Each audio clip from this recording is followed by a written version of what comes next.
किया था, बस बेसिक इंट्रो हुआ था। उस टॉपिक मैंने डिस्कस भी किया था, इवोल्यूशन ऑफ डाटा हो गया था, टेक्नोलॉजी एक मैंने बताया था। उसको ब्रेक करते हुए पूरा स्लाइड आज खत्म करते हैं हम लोग। सबसे पहला देखें हम इवोल्यूशन ऑफ डाटा, मतलब डाटा कैसे इवॉल्व हो रहा है। अभी के टाइम पर डाटा से तो सबको ही नोन हो कि डाटा क्या होता है। जो भी चीज है अभी के टाइम पे, जो भी चीज यूनिवर्स में है, सारा डेटा है, किसी न किसी के लिए वो डेटा है। दूसरा देखें हम बिग डाटा क्या होता है। तीसरा देखें हम क्या अपॉर्चुनिटी है। ये जो बिग डाटा आया डिफरेंट डिफरेंट अपॉर्चुनिटी लेके आया। उसके बाद देखेंगे क्या प्रॉब्लम हुआ बिग डाटा में। जब बिग डाटा आया तो ढेरों सारा प्रॉब्लम भी क्रिएट हुआ। उसके बाद इसका सॉल्यूशन क्या है, जो प्रॉब्लम हुआ इसका सॉल्यूशन क्या है, और सबसे लास्ट में इसका इकोसिस्टम देखेंगे। तो स्टार्ट करते हैं। सबसे पहला इवोल्यूशन ऑफ डाटा था हमारा टेक्नोलॉजी। टेक्नोलॉजी से आप आज हर कोई जानता है। मान लो कोई न्यू चीज आती है, कोई नया एप्लीकेशन आया, कोई नया फोन आया, तो आप क्या बोलते हैं, आपका कोई फीचर आपको अच्छा लगता है। जैसे गूगल असिस्टेंट आया था, आप कुछ बोल रहे थे, वहां पे सर्च हो रहा था ना, आपने सबको अच्छा लगा कि कितना अच्छा टेक्नोलॉजी, बोलने से ही सर्च हो जाता है। आने वाले टाइम में हो सकता है आपको अगर नींद आए, आपका अगर बीपी बढ़े, आपको अगर शुगर लेवल इंक्रीज हो, तो आपका फोन आइडेंटिफाई कर देगा कि आपका बीपी बढ़ रहा है, आपको मतलब आपका कोई भी एक्टिविटी होने वाला है। एआई इतना ज्यादा डेवलप हो रहा है। अभी के टाइम पे क्या होता था, हर एक यूजर का कैमरा के सामने जाने पे अटेंडेंस बन जाता था। आप कोई कंपटीशन का एग्जाम देने जाते हो, वहां पे होता है ना, कैमरा में आप खड़े होते हो, आपका अटेंडेंस कंप्लीट हो जाता है। लेकिन अभी के टाइम पे एआई आपके कॉलेज में बन रहा है ऐसा सॉफ्टवेयर जो एक बार में पूरे क्लासरूम का अटेंडेंस बन जाएगा सबका। तो हम जो सोच पा रहे हैं एआई के थ्रू पॉसिबल हो पा रहा है, पॉसिबल तो हो जा रहा है, लेकिन bulk amount of data, huge amount of data generate हो रहा है अभी टाइम पे। और अभी के हमारे पास पुराना जो डाटाबेस सिस्टम था, ओरेकल था, माइस्क्ल था, दो था ना। दोनों में क्या था, दोनों में डाटा स्टोर हो रहा था, लेकिन उसका कुछ लिमिटेशन था। हमको स्ट्रक्चर बना दीजिए, देन हम स्टोर करेंगे। हमारा कोई प्राइमरी की है तो उसका वैल्यू वैकेंट मत छोड़िए, खाली मत छोड़िए, नल मत छोड़िए। और कोई मतलब अगर नेम का कॉलम है तो नेम ही दीजिए। उसमें अगर आपने इमेज दिया तो इससे भी नहीं होता था, एरर आता था। तो अभी के टाइम पे टेक्नोलॉजी, इसको मैंने बताया था पिछले क्लास में, ब्रेक कर देते हैं। पहले के टाइम पे टेलीफोन हुआ करता था बीएसएनएल का, जो घर पे वायर आता था और इससे बातें होती थी। उसका स्टोरेज कुछ नहीं था, होगा भी तो कुछ एमबी होगा। उसमें क्या होता था, 30 दिन में हमारा डाटा स्टोर होता था कि हमने कितना कॉलिंग किया है, उस अनुसार बिल जनरेट होता था।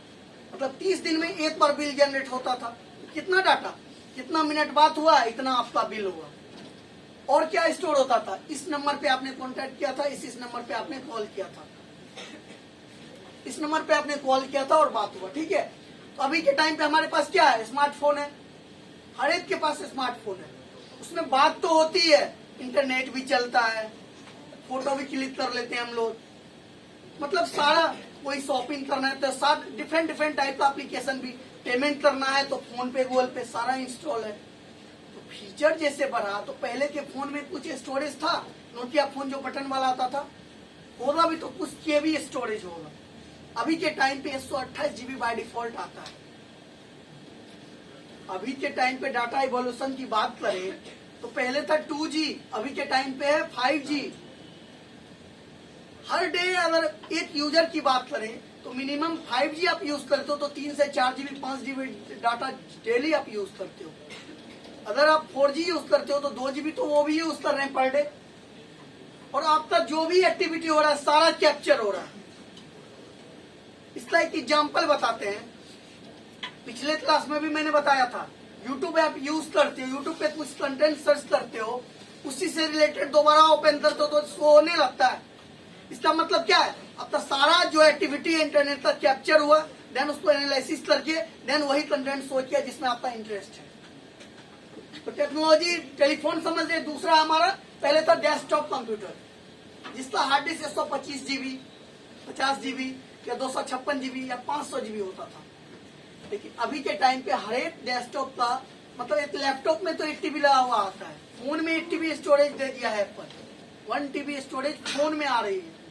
अभी के टाइम पे हम अपना पहले कहाँ रखते थे, हार्ड डिस्क में, डेस्कटॉप में तो हार्ड डिस्क लगाते थे, उसमें डाटा रखते थे। अभी के टाइम पे हम क्लाउड पे डाटा रखते हैं ना, क्लाउड पे है। अभी के टाइम पे जिस अनुसार डेवलप हो रहा है, पहले हर एक यूजर के पास एक फोन था, अभी के टाइम पे हर एक पर्सन के पास 5-6 गैजेट है, सबके घर में स्मार्ट टीवी है, सबके पास स्मार्टफोन है, सबके पास ब्लूटूथ है, सबके पास मतलब गूगल अकाउंट है ना।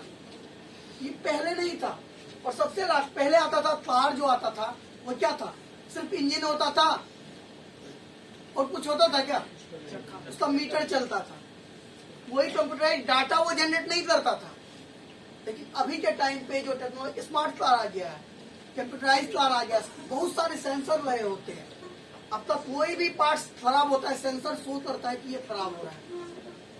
तो टेक्नोलॉजी तो बढ़ा दिए, सेल्फ ड्राइविंग कार आ गया, खुद ही ड्राइव होगा, लेकिन इससे डाटा भी तो बहुत मात्रा में जनरेट हो रहा है। मतलब हर एक सेकेंड में, हर एक मिनट में सेंसर डाटा ऑब्जर्व करता है कार का, तभी तो हमको शो होता है ना कि कितना टाइम से कौन सा सेंसर का डाटा स्टोर नहीं हुआ, उसमें डिफेक्ट है। अभी के टाइम पे एसयूवी सारे कार जो भी हो गया, टोयोटा क्रिस्टा हो गया, फॉर्च्यूनर हो गया, उसके बाद होंडा सिटी हो गया, सारे में ये फीचर है। इवोल्यूशन ऑफ टेक्नोलॉजी पहला क्लियर है। दूसरा है हमारा आईओटी। आज के टाइम पे इंटरनेट से हर चीज कनेक्टेड है।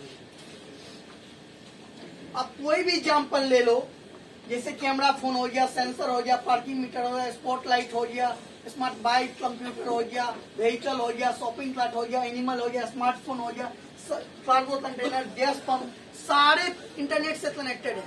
तो आईओटी एक बड़ा फैक्टर है किसका, इवोल्यूशन, डाटा इवॉल्व होने का। बिग डाटा क्या है, ह्यूज अमाउंट ऑफ डाटा जिसका स्टार्टिंग पीवी से होता है। 1000 टीवी का एक पीवी, यही होता है ना। अभी के टाइम पे आईओटी से हर चीज कनेक्टेड है। अब पहले देखिए, वही इसमें दिखाया गया स्लाइड में, पहले आपके पास एक फोन हुआ करता था बटन वाला, और अभी के टाइम पे आपके पास फोन है, उसके बाद ईयरफोन है, आपके घर में स्मार्ट टीवी है, हर एक के घर में 2-3 स्मार्टफोन होगा। अगर आप ज्यादा एडवांस हो, राउटर आपने लगा रखा है, राउटर से आपने डिफरेंट डिवाइसेस, मतलब गैजेट बहुत सारे हो रहे हैं हम लोग के पास। और आज के टाइम पे हर यूजर के पास इंपॉर्टेंट डाटा है। आपके फोन का स्टोरेज 128 GB कम पड़ जाता है, आपका लैपटॉप का 8 TB, आपका BCA खत्म होते होते फुल हो जाता है। तो सपोज करो कि फेसबुक के पास कितना डाटा है, इंस्टा के पास कितना डाटा है, यूट्यूब के पास कितना डाटा है, उसको भी तो स्टोरेज चाहिए ना। तो वो अपना डाटा कहाँ पे सेव करे, यही है कि आईओटी एक बड़ा फैक्टर है हमारा बिग डाटा जनरेट करने का। हमने बताया था डाटा का 3 टाइप बताया हुआ था, स्ट्रक्चर, अनस्ट्रक्चर और सेमी स्ट्रक्चर। स्ट्रक्चर डाटा क्या होता है, आपका ओरेकल का डाटा जो स्ट्रक्चर फॉर्म में है। सेमी स्ट्रक्चर डाटा हो गया आपका JSON file, XML file, semi structure form में है। और अनस्ट्रक्चर्ड डाटा कहने का मतलब आपका फेसबुक का डाटा, यूट्यूब का डाटा, आपके फोन का data, pic, music, video, PDF, ये सारा अनस्ट्रक्चर्ड डाटा। अभी के टाइम पे 95% डाटा जो है वो अनस्ट्रक्चर्ड फॉर्म में है और सारा सेव करना है। क्लियर है, ये आईओटी क्लियर है। इवोल्यूशन ऑफ दूसरा फैक्टर क्या है, आईओटी। पहला क्या था, evolution of technology. Technology day by day जैसे बढ़ रहा है, डाटा इवोल्यूशन भी उस अनुसार बढ़ते जा रहा है, जो एक बड़ा फैक्टर हो रहा है। पुराना ट्रेडिशनल सिस्टम इस टाइप के डाटा को प्रोसेस करने में असमर्थ है। मैंने बताया था ना, मान सपोज ये फैन है, ये आपके क्लासरूम में है, तो पूरे क्लासरूम में हवा लग रहा है, 2 फैन से पूरा क्लासरूम हो जाता है। इसी फैन को हम बड़ा सा हॉल में लगा दें, सपोज पीपीयू का सबसे ऊपर जो हॉल है उसमें एक फैन इंसर्ट कर दें, तो वहां क्या एसी बन जाएगा, फैन ही रहेगा ना। तो वहां पे फैन का मात्रा हमें बढ़ाना होगा, लेकिन ये क्या है, ये अपना स्पीड नहीं बढ़ा सकता है। पुराना डाटाबेस भी वही है, कितना बड़ा भी डाटा दे दो, हम प्रोसेस उसी स्पीड में करेंगे, हम अपना स्पीड नहीं बढ़ा सकते हैं। लेकिन हमें क्या चाहिए, कोई भी डाटा हो, कितना बड़ा भी डाटा हो, उसको आप प्रोसेस करके जल्दी से जल्दी हमें दीजिए। तो ये पुराना डाटाबेस इसको प्रोसेस करने में असमर्थ था, इसलिए हमारा टर्म आया बिग डाटा। इसको सॉल्व करने का, इसको प्रोसेस करने के लिए हम कोई मतलब इकोसिस्टम ढूंढ रहे हैं। आईओटी इवोल्यूशन ऑफ डाटा का बिग डाटा का सबसे बड़ा फैक्टर है। उसके बाद है आपका ये सोशल मीडिया। तीसरा, पहला टेक्नोलॉजी, दूसरा आईओटी, तीसरा सोशल मीडिया। सोशल मीडिया में इंस्टाग्राम हो गया, एफबी हो गया, ट्विटर हो गया, यूट्यूब हो गया, ईमेल हो गया।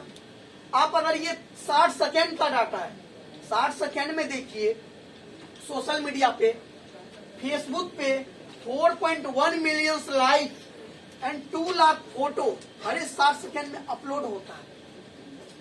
ये भी तो कहीं कैप्चर हो रहा है ना। उसके बाद देखिए ट्विटर पे 347,000 ट्वीट्स हर 60 सेकेंड में किए जाते हैं। यूट्यूब पे 300 आवर का वीडियो हर 60 सेकेंड में अपलोड हो जाता है। 204 मिलियन ईमेल्स हर 60 सेकेंड में भेजे जाते हैं, रिसीव होते हैं। ये सारा जो एक्टिविटी हो रहा है, क्या आपका ईमेल साल भर पहले, 2 साल पहले का ईमेल अभी है या नहीं है? यूट्यूब पे कोई वीडियो अपलोड हुआ 10 दिन पहले, वो हट गया 10 दिन बाद क्या? ये सारा चीज सेव हो रहा है और ये सब किस में है? अनस्ट्रक्चर्ड फॉर्म में है। और कितना स्टोरेज ये लेता होगा? मिलियंस ऑफ टीबी लेता होगा। 300 आवर का वीडियो 60 सेकेंड में हो रहा है, 1 घंटे में कितना आवर का हो जाएगा? 1 दिन में कितना हो जाएगा? और हर एक मतलब हर डे हो रहा है, पर डे हो रहा है। ये कितना बल्क अमाउंट ऑफ डाटा है। पुराना डाटाबेस सिस्टम में इसको प्रोसेस में लाए सेव के लिए, पहला तो इसको स्ट्रक्चर फॉर्म में करना होगा, उसके बाद वो प्रोसेस करेगा। और प्रोसेस कितने टाइम में करेगा? 60 सेकेंड के डाटा को वो प्रोसेस 1 दिन में करेगा। और हमें चाहिए just process. Evolution of data में और भी फैक्टर है, जैसे आपका बैंकिंग सेक्टर हो गया, उसके पास भी डेटा है ना। कस्टमर का डाटा, एटीएम का डाटा, ट्रांजेक्शन का डाटा, एम्प्लॉय का डाटा, लोन का डेटा है ना डाटा। रिटेल सेक्टर, उसके पास भी डाटा है। उसके बाद आपका है गवर्नमेंट सेक्टर है, ट्रांसपोर्टेशन, इंश्योरेंस है, रिटेल सेक्टर है, हेल्थ केयर है, एडुकेशन है। हर एक सेक्टर के पास डेटा है। आपके मन में जो सवाल था कि हमें कौन सा सेक्टर हायर करेगा, जितने सेक्टर के पास डेटा है हर कोई आपको हायर करेगा। अब बताओ किस सेक्टर के पास डेटा नहीं है? हॉस्पिटल में डेटा नहीं है,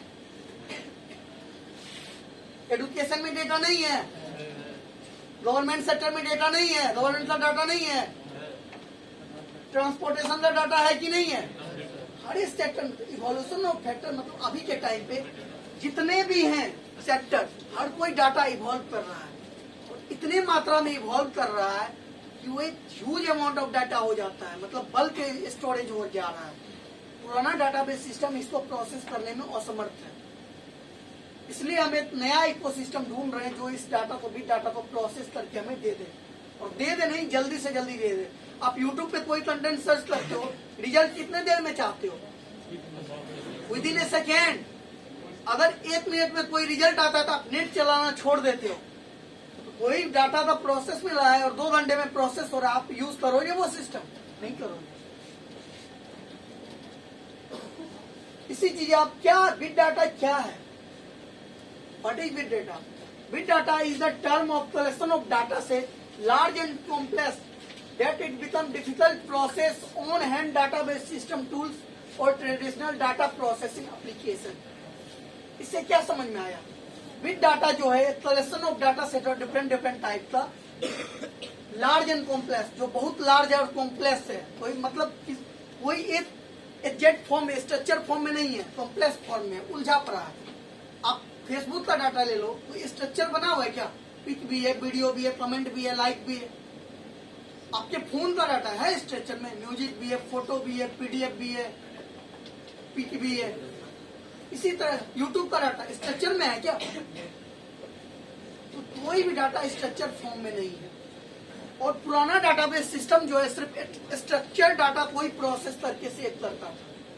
और स्ट्रक्चर डाटा को प्रोसेस करके कहाँ पे? Local file system. लोकल मतलब उसी में ना, इस सिस्टम में हार्ड डिस्क आता था, उसी में सेव करता था। और ये पुराना सिस्टम जो है डाटाबेस जैसे ओरेकल और माइसिक्योर, इस डाटा को प्रोसेस करने में असमर्थ है, प्रोसेस नहीं कर पा रहा है। क्या बिग डाटा क्लियर हुआ?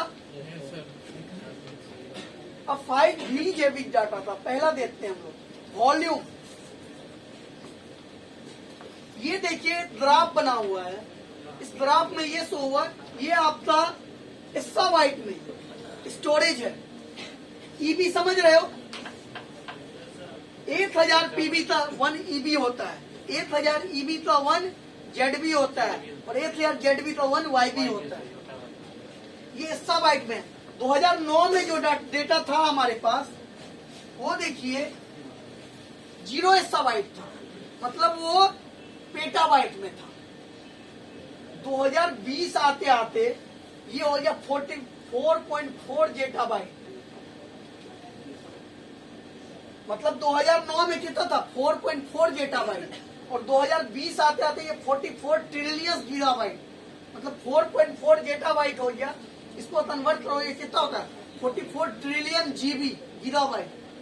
जीबी की ट्रिलियन समझ रहे हो, बिलियंस के बाद ट्रिलियन। हम लोग सुने कभी ऑब्जर्व देखे नहीं है। तो 2009 में जो डाटा था हमारे पास वो कितना था 0 एक्साबाइट था और 2009 मतलब 2020 तक ये दिखाया गया। 2020 आते आते ये कहाँ पे चला गया 40,000 ईबी एक्साबाइट, 40,000 ईबी। अब बताओ ये डेटा इतना बल 10 साल में कितना गुना इंक्रीज हुआ, 40,000 गुना। क्या गारंटी है कि आने वाले 10 साल में ये 4 लाख गुना ना हो जाए, 40 लाख गुना ना हो जाए। तो जिस अनुसार टेक्नोलॉजी हमारा बढ़ रहा है उस अनुसार तो अभी के टाइम पे हर एक डाटा कैप्चर किया जा रहा है। आप इंटरनेट पे कोई एक्टिविटी करते हो वो कैप्चर हो रहा है, देन उसको प्रोसेस किया जा रहा है, एनालिसिस किया जा रहा है, देन ना वो देखा जा रहा है तो आपने क्या देखा है और आपको शो होता है, एडवर्टाइज हो जाए, कंटेंट हो जाए। तो कहने का मतलब क्या हुआ, आपका हर एक एक्टिविटी कैप्चर होता है। और एक चीज आपने नेटवर्किंग में पढ़ा होगा, इंटरनेट पे कोई भी एक्टिविटी आप करते हो वो कैप्चर हमारा डीएनएस करता है और वो कैप्चर करके सेव करता है जोन फाइल में, करता है ना। तो ये देखो 2009 में जो था एक रेडियो हुआ करता था, रेडियो आपने देखा है। और अभी के टाइम पे 2020 में हम आ जाए, रेडियो है, सबके पास लैपटॉप है, कंप्यूटर है, डेस्क, उसके बाद मोबाइल फोन है, उसके बाद सीसीटीवी कैमरा है, हर के घर में 2-3 फोन है, उसके बाद ब्रॉडबैंड है, स्मार्ट टीवी है, हर के घर में है, स्मार्ट कार है। और हर एक ये पर पर्सन के पास इतना चीज अवेलेबल है और हर एक से कुछ ना कुछ डाटा जनरेट हो रहा है। और आपके पास से कुछ डाटा जनरेट होना है, वो आपका फोन ही 2 GB data per day generate कर देता है। तो ये किस वॉल्यूम से डाटा बढ़ रहा है, इस वॉल्यूम से हमारा पुराना डाटाबेस सिस्टम इसको प्रोसेस नहीं कर पा रहा है। तो हमारे पास मतलब प्रॉब्लम यही आ रहा है, इस बिग डाटा को हैंडल कैसे करें, इसका सॉल्यूशन क्या है। वॉल्यूम क्लियर हुआ। दूसरा आपका है वेराइटी। जो डाटा है हमारा, वॉल्यूम तो किस वॉल्यूम से हो रहा है, वो डाटा डिफरेंट टाइप का है। पहला है आपका स्ट्रक्चर डाटा, ओरेकल में आपने बनाया था टेबल फॉर्म में, रो एंड कॉलम की होता था उसमें। उसके बाद जो भी नेम आप डिफाइन करते थे उसमें वही वैल्यू होता था। आपने इंटीजर डिफाइन किया किसी भी रो को, उसमें अगर आप फ्लोट एंट्री करोगे या स्ट्रिंग एंट्री करोगे एरर आ जाता है। तो पहला हमारा डाटा है स्ट्रक्चर डेटा। दूसरा है सेमी स्ट्रक्चर डेटा, जो जेसन फाइल है, एसएमएल फाइल है, सीएसवी है, टीएसवी है, ईमेल है। इस टाइप के जितने भी डेटा है इसको सेमी स्ट्रक्चर डेटा बोलते हैं। और सबसे लास्ट है अनस्ट्रक्चर्ड डाटा, आपके सोशल मीडिया का डाटा, आपके फोन का डेटा, यूट्यूब का डेटा। आपके फोन में क्या है, लॉग फाइल है, वीडियो है, पीडीएफ है, इमेजेज है, ये सारा क्या है अनस्ट्रक्चर्ड डेटा। और अभी के टाइम पे 95% डेटा हमारा अनस्ट्रक्चर्ड फॉर्म में है। और पुराना डाटाबेस हमको इसी डेटा का प्रोसेस करके, बस स्ट्रक्चर्ड डाटा को ही प्रोसेस करता है पुराना डाटाबेस सिस्टम हमारा। अब बताओ 95% डाटा तो अनस्ट्रक्चर्ड फॉर्म में है और ये स्ट्रक्चर तो करेगा, तो ये यूज करेंगे ये डाटाबेस हम। क्लियर है। उसके बाद देखिए यह वेलोसिटी, मतलब किस स्पीड में डाटा जनरेट हो रहा है। पहले था मेन फ्रेम सिस्टम था, क्लाइंट सर्वर, देन आया, देन इंटरनेट आया, अभी के टाइम पे मोबाइल है, सोशल मीडिया है, क्लाउड है। ये हर 60 सेकेंड का डेटा मैंने दिया है जो जनरेट हो रहा है। 1 lakh tweets, 1 lakh plus tweets Twitter पे हर 60 सेकेंड में किया जाता है। फेसबुक पे 695,000 स्टेटस अपडेट हर 60 सेकेंड में हो जाता है। 11 मिलियन इंस्टेंट मैसेज भेजे जाते हैं, रिसीव होते हैं 60 सेकेंड में, जो टेक्स्ट मैसेज आप करते हो। 695,000 गूगल सर्च, मतलब अप्रोक्स 700,000 गूगल पे सर्च किया जाता है कंटेंट हर 60 सेकेंड में। 168 मिलियन ईमेल 60 सेकेंड में भेजे जाते हैं, रिसीव होते हैं। ये जो डेटा है हमारा 1820 टीबी क्रिएट होता है हर 60 सेकेंड में, सारा मिला के। 1820 टीबी डेटा हर 60 सेकेंड में डेवलप हो जाता है, क्रिएट हो जाता है। हर 60 सेकेंड में 217 प्लस मोबाइल फोन नए यूजर हो जाते हैं, 217 प्लस मोबाइल फोन के नए यूजर। आप बताओ 60 सेकेंड का ये डेटा देख के आप अगर इसको स्टोर करोगे 1820 टीबी को, तो कितना हार्ड डिस्क चाहिए? 1820 हार्ड डिस्क चाहिए। 60 सेकेंड में 2000 हार्ड डिस्क हम परचेज कर रहे हैं। 1 घंटे में कितना हार्ड डिस्क ले लेंगे? 4 लाख हार्ड डिस्क ले लेंगे। 1 दिन में कितना ले लेंगे? और हर डे सेव करना है, कितना कॉस्टिंग जाएगा? पुराना डेटाबेस में पॉसिबल है इसको सेव करना? क्लियर हुआ ये चीज? तीसरा है हमारा वेराइटी। उसके बाद हमारा वैल्यू। डाटा तो हमने सेव कर लिया, कैप्चर कर लिया जो हमारा डेटा है। अब इसमें से कौन सा इंपॉर्टेंट डेटा है उसको निकालना है। पहले तो इसको डाटा माइनिंग करेंगे, संभालेंगे, उसके बाद इसको कैटेगरी वाइज डिवाइड करेंगे, और उसके बाद जो वैल्यूएबल कंटेंट है वो निकालेंगे, जो आपको कंटेंट शो होता है, जो आप सोशल मीडिया यूट्यूब पे जो आपको कंटेंट शो किया जाता है, इसी चीज मैकेनिज्म को फॉलो किया जाता है। इसको बोलते हैं बिग डाटा एनालिसिस। पहले डाटा को माइनिंग किया गया, संभाला गया, उसके बाद कैटेगरी वाइज डिवाइड हुआ और देन वैल्यूएबल कंटेंट निकाला गया और देन आपको शो किया जाता है। क्लियर है ये? सबसे लास्ट है 5 इसका हमारा वेरासिटी, मतलब डाटा जो है तो सारा एग्जैक्ट डाटा नहीं है, कुछ गलती भी तो हो जाता है ना। सपोज करो ये टेबल, ये ओरेकल का टेबल ऐसा ही होता था ना आरडीबीएमएस का। सपोज करो ये टेबल मैंने बनाया है, ये मेरा प्राइमरी की है, और इसमें मैंने कुछ रॉन्ग एंट्री दे दिया। ये फ्लोट मैंने डिफाइन किया, इसमें 15,000 मैंने दे दिया, एरर आ जाता था। कुछ कोई चीज मैंने भूल गया, एंट्री नहीं किया, और कोई डाटा मान लो छोड़ा हुआ है और किसी में रॉन्ग कंटेंट मैंने पुट कर दिया, तो ये पुराना डाटाबेस सिस्टम में ही एरर होता था। लेकिन इस टाइप के डेटा को भी बिग डाटा सेव कर देता है। हमारा जो भी प्रॉब्लम था सारे का सॉल्यूशन तो निकल के आ रहा है, तो इस सिस्टम को हम इसलिए यूज करेंगे। ये क्लियर हुआ ना? अब देखिए अगर ब्रेक करें 5 बीच में, यही बताए ना हम। पहला क्या था? वॉल्यूम से हो रहा है, दूसरा वेराइटी, तीसरा वेलोसिटी, चौथा वैल्यू और पांचवा था वेरासिटी। यही था ना? 5 बीच क्लियर है? आगे चलते हैं। अब बिग डाटा अपॉर्चुनिटी ये कैसे है? पहला अपॉर्चुनिटी इसका देखते हैं। ये बिग डाटा एनालिसिस है। आने वाला नेक्स्ट जनरेशन ऑटोमेटेड, मतलब ऑटोमेटिक कार आ रहा है, सेल्फ ड्राइविंग कार आ जाएगा, एआई डेवलप हो रहा है, आ ही गया। आने वाला नेक्स्ट जनरेशन हमारा किसका होगा? बिग डाटा का होगा। उसके बाद ये कॉस्ट को, जो कॉस्ट है हमारा हार्ड डिस्क का कॉस्टिंग जा रहा है, उसको डिक्रीज कर रहा है। ये फास्ट भी है और डिसीजन मतलब प्रोसेस भी। क्या सर, जो हम लोग का हार्ड डिस्क है सर, वो तो उतना ही मतलब स्पेस कहीं ना कहीं तो लेगा, तो फिर सर हार्डवेयर का कॉस्ट कम कैसे हुआ? ये जो है अभी के टाइम पे तो बढ़ जाएगी। क्लाउड सर्विस जो प्रोवाइड करती है, AWS करती है और GCP करती है। आप सपोज करो अगर पहले आप डाटा सेव करते थे, हार्ड डिस्क परचेज करते थे, उसको 1 TB तो आपने हार्ड डिस्क किया 2 से 3 हजार पड़ता था ना। अगर 1 टीबी का स्टोरेज आपको 100 रुपया महीने के रेंट पे दे दें तो 2000 आप लाओगे कि 100 रुपया इन्वेस्ट करोगे। तो ये जो क्लाउड सर्विस है ये आपको स्टोरेज प्रोवाइड करती है ऑनलाइन, और ये जो है बल्क स्टोरेज है उनके पास, उन्होंने इन्वेस्ट करा था, आपसे रेंट ले रही है। अगर आप ये सोच रहे हो, सपोज करो आपके मन में ये आया, तो मोबाइल फोन जो बना होगा, जो सबसे पहला मोबाइल फोन बना होगा, उसको बनाने में कितना टाइम लगा होगा?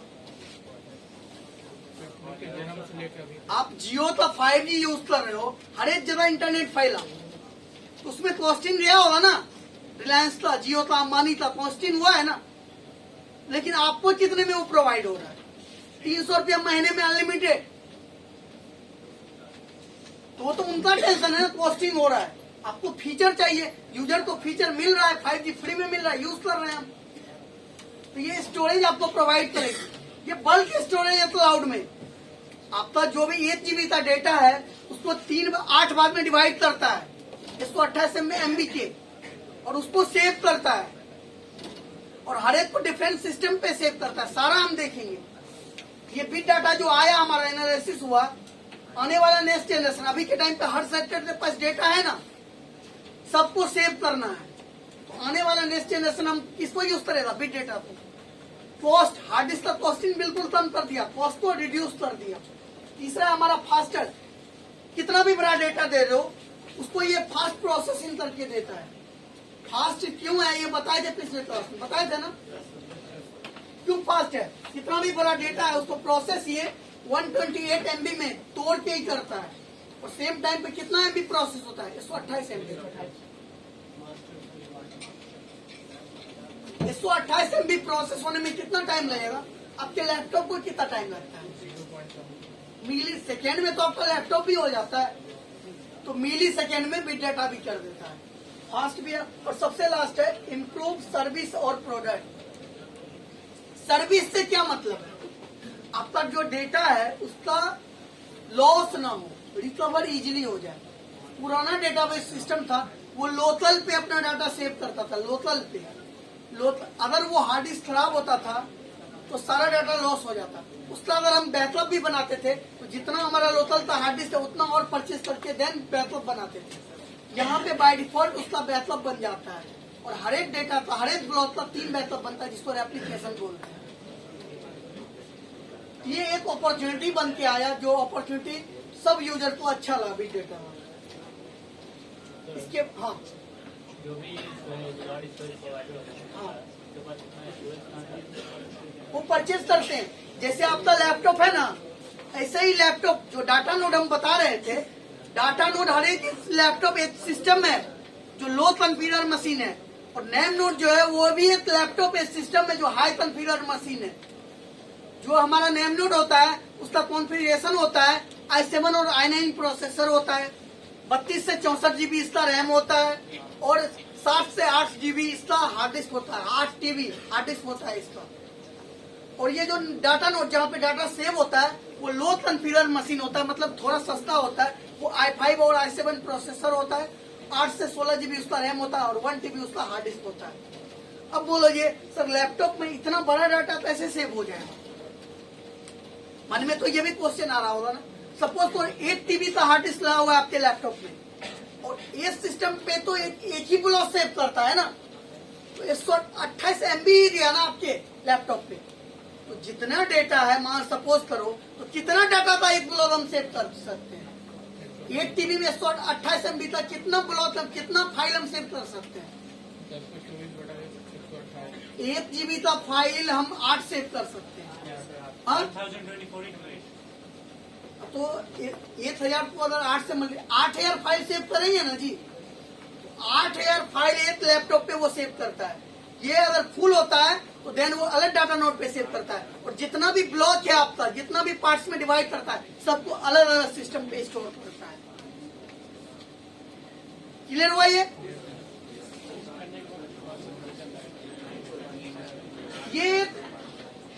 स्मार्ट मीटर है, मतलब इलेक्ट्रिक मीटर है जो आपके घर में लगा हुआ होता था, बिजली का मीटर। आपने देखा है ये?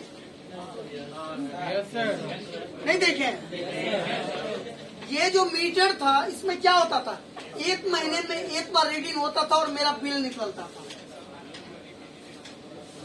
इससे क्या हो रहा था ना, ये तो मीटर था पहले जो कंपनी ने यूज किया, फिर आया स्मार्ट मीटर। ये मीटर 30 दिन में नहीं, ये 1 मंथ में एक बार डाटा कलेक्ट करता था और हमारा बिल जनरेट करता था। स्मार्ट मीटर जो था ये आया, ये हर एक 15 सेकेंड में, हर एक 15 मिनट में डाटा को स्टोर करता था। अब जो डाटा हमारा 1 मंथ में एक बार कलेक्ट किया जाता था, वो हर एक 15 मिनट में कैप्चर किया जा रहा है। तो डेटा तो कितना ज्यादा हो जाएगा ना, मतलब जो इस मीटर के तुलना में स्मार्ट मीटर 1000 गुना ज्यादा डाटा डेवलप करने लगा। कैप्चर आप समझ रहे हो, अगर मान लो ये एक महीने में बिल जनरेट हो रहा है, तो आपने स्टार्टिंग का 20 दिन बिजली यूज किया, लेकिन मीटर्स को उस टाइम पे आपने ऑफ कर दिया था, बिल आपका उठा ही नहीं, और ये हर एक 15 मिनट में डाटा कैप्चर कर रहा है।